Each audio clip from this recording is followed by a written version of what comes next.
Man, I used to be the life of the party, every party. They used to call me the alchemist. My buddy Dan used to call me the alchemist. We didn't even know what alchemy was. We didn't know what the hell the fancy word like alchemy meant. It just sounded like alcohol. I was always mixing drinks for everyone, so it stuck. But it's so funny. I used to be the alchemist. I used to be the guy. Take the party over, to 11.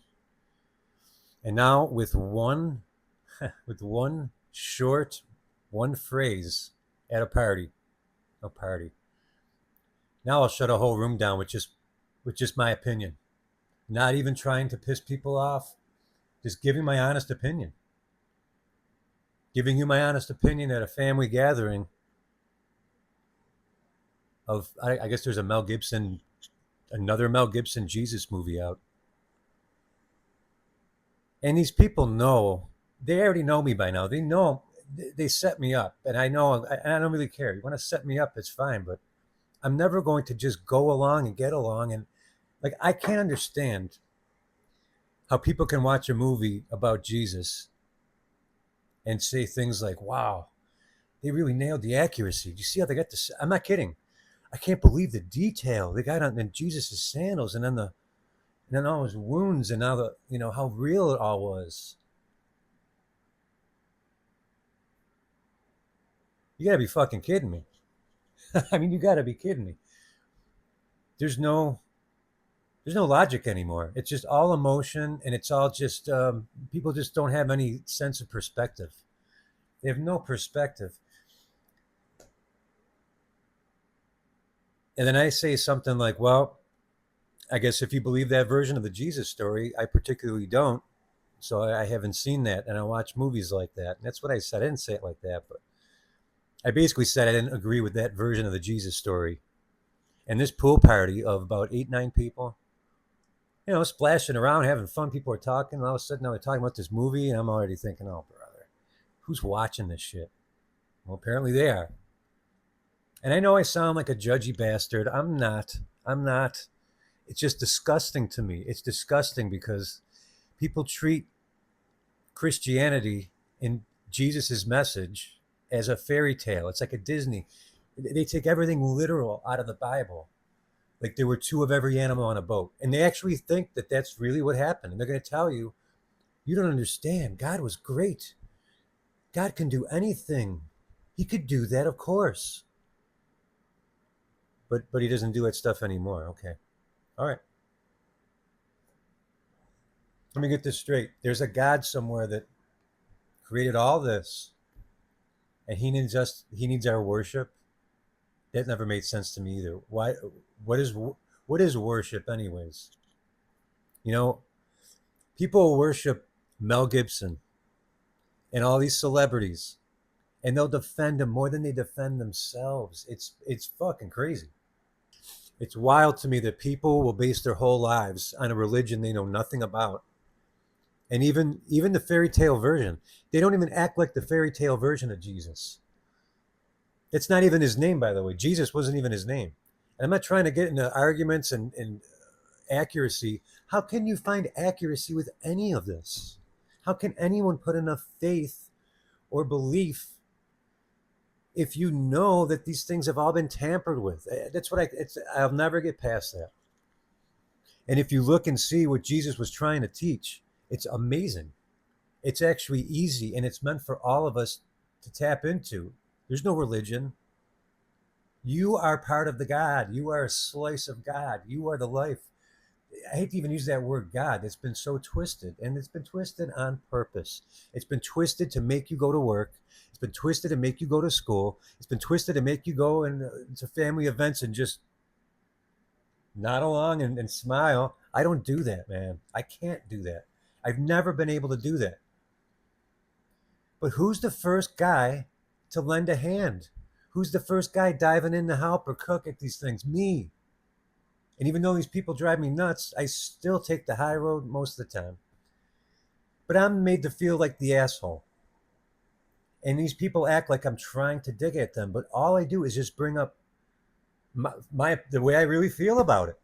And if that's how I feel about it, I shouldn't be afraid. And then everyone gets quiet. You notice that? If you say, even if it's not vulgar, you just say something like, I don't agree with that version of the Jesus story. So, I don't know what to feel about the movie.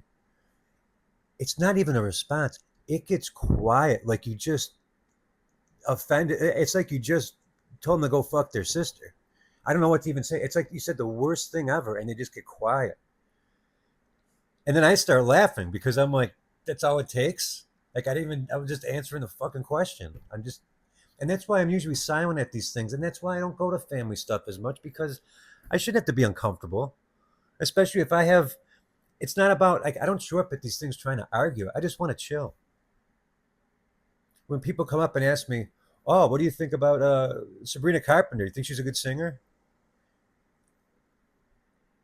And I say what I really feel like, I'd be like, "I don't know." "Oh, have you heard of her?" "Yeah, I've heard of her." "Oh, then what don't you like?" I said, "Well, a lot of people don't understand this, but everything is lip synced. Everything's backing tracks. So I don't know what she sounds like on live TV because she's not singing." And then it becomes that thing, and I'm like, she could be great, but I don't know. How is that offensive? Unless you're Sabrina Carpenter's dad or brother, even then, it's not an offensive statement. But then the person who asked me this, you could tell they get bent like I'm supposed to, because I'm the musician guy. So they're looking for. I always give credit. There's tons of artists, there's tons of things in this world that I don't necessarily like or agree with, but I respect it and I give it its due credit. I could hate your guts, but if you're great at something, I'll say, well, you're great at that, no question, but they're an asshole. But I'll give you the credit. I always give the credit. But to just have your own ideas, and if you're one of these people like myself that's detached and doesn't go to the Bills Stadium anymore, I don't watch football. I see the shell game. I see the trick with the religion and the food and the weight loss, right? Oh yeah, Jay, you got a pacemaker. You can't work out. Okay, I got a big pacemaker. You can't work out. That's what I was told. I know I've been working out. Not to be cocky, but I'm strongest I've ever been. I'm 47. I just started working out a few years ago, and but I was always told, and I believed that.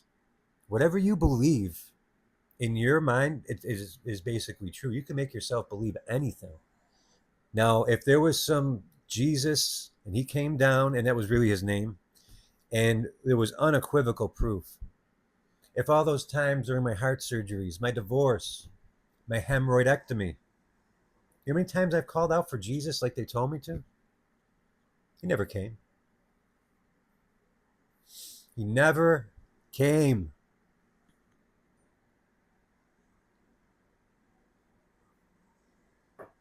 because it doesn't work that way.